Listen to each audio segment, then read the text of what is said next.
These fifth wheelers are fantastic for camping. Let's go and have a look at some of the features that you'll find around the outside.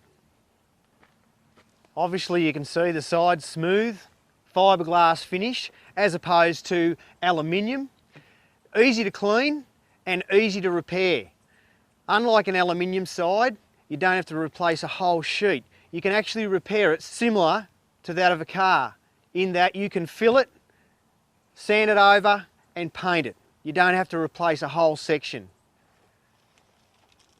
You'll at least find one external power point, sometimes a couple, one on each side. The awning. All the fifth wheelers come standard with an awning. Most of them are quite large. A handy addition Robin and I found when we were travelling was a shade wall for the outside of the awning. So it slides in along the groove in the awning roll and it provides privacy and shade, which is really handy, especially in the hotter climates. You'll get things like a satellite hookup point and even a cable TV hookup point on the fifth wheelers. They are really well equipped. Loads of external storage compartments.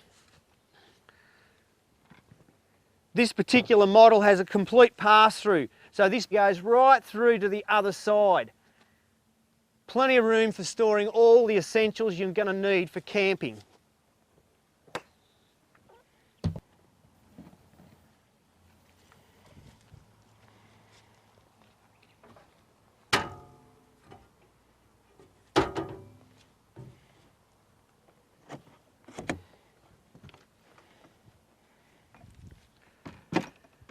Simple as that to set up the entry area.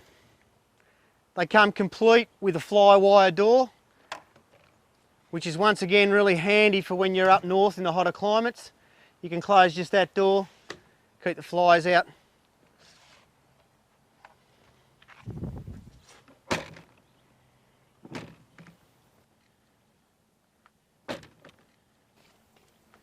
This shiny piece here is actually the exhaust on the central heating.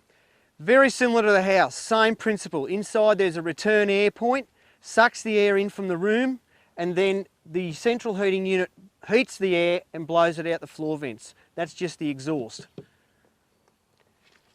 This cap here is the point where you fill up your freshwater tank.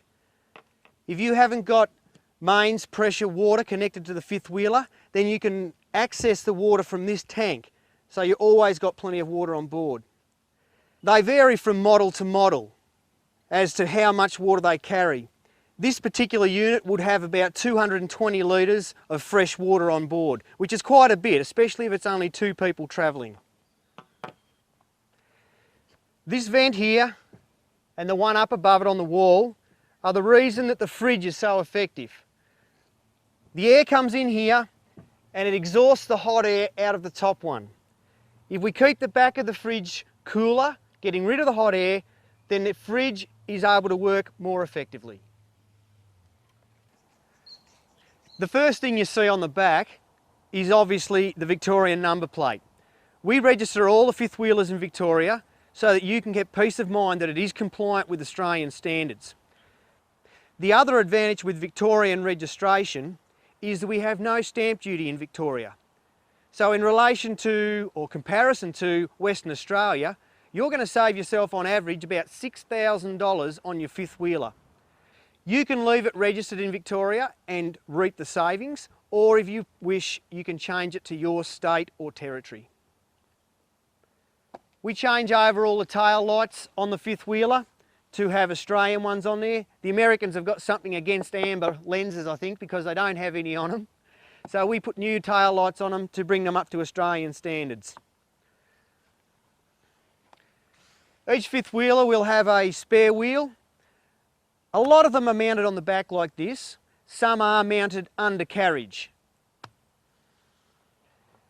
This is another one of those attachments for the cable TV or the satellite. If you've got a satellite dish that sets up on a stand outside here, you can set it up here, plug it into there, and it puts it through to your TV compartment inside. The other thing you'll notice on the back here is this ladder. The ladder is used not for storing things up on top, but for servicing equipment or for washing it down. Or, like my family, viewing whales from a very good height. Around the corner here, there's another power outlet. Next to it is an external shower. It's really handy for cleaning your feet after you've been outside, especially at the beach, before you go inside. We used it a lot when we were travelling. Inside, you find simply a shower rose on a flexible lead, hot and cold water. It's all there.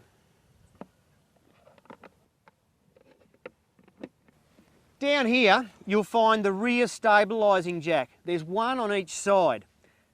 Now they come with this manual brace, just goes on like so, you wind it up or down.